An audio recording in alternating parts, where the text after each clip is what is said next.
আপনার আব্বাজান মারা গেছে, সেও কিছু নিয়ে যায়নি। আপনার মা জান মারা গেছে, সেও কিছু নিয়ে যায়নি। আপনিও একদিন মরে যাবেন, আপনিও কিছু নিয়ে যাবেন না, সব পড়ে থাকবে। তাই বলছি প্রধান সাহেব, এখনো সময় আছে, আপনি ভালো হয়ে যান, মানুষকে দেখতে শেখেন। মানুষের মধ্যেই আপনি পাবেন ভালোবাসা। শৈবুল, খালিকের দিন আমি ভুল পথে চলছিলাম। প্রধান সাহেব, কোনটা ভুল কোনটা সঠিক আমি কিছুই জানি না। তার কারণ আমি দু চোখেই দেখতে পাইনি, কি করে বলবো বলেন? দেখেন, আমার ভুল আমি বুঝতে পেরেছি, কাজটা খুব খারাপ করেছি। হয়তো আমি জানিনি, আরো কত ভুল করেছি। এখন থেকে চেষ্টা করব সঠিক পথে চলা।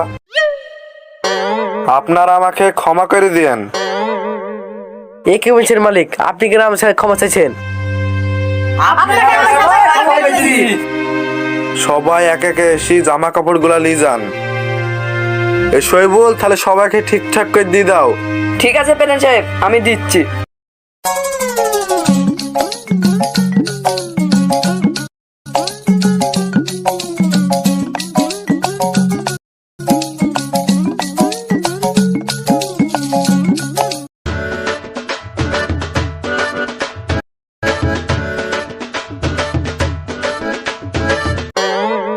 এখনকার প্রধান থেকে বিশ্বাসও নাই।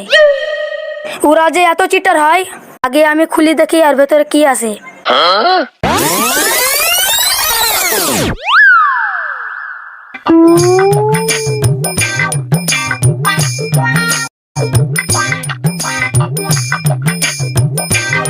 প্রধান সাহেব, কি গো ছোট ছেলে জামা মনে হয়েছে?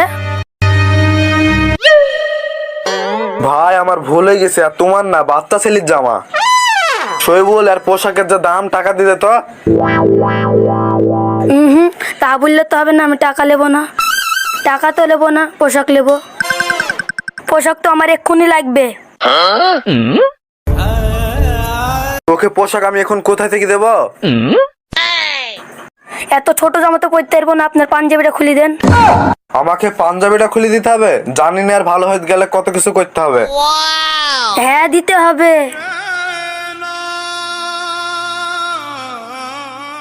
প্রধান এবার ঠাপে পড়েছে। ও, প্রধানকে এবার কি লাগছে?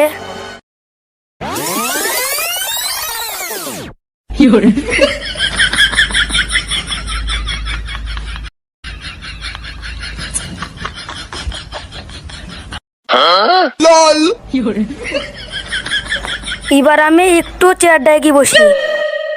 এবার আমি হলাম এই পাড়ার প্রধান। আনা, হ্যাঁ।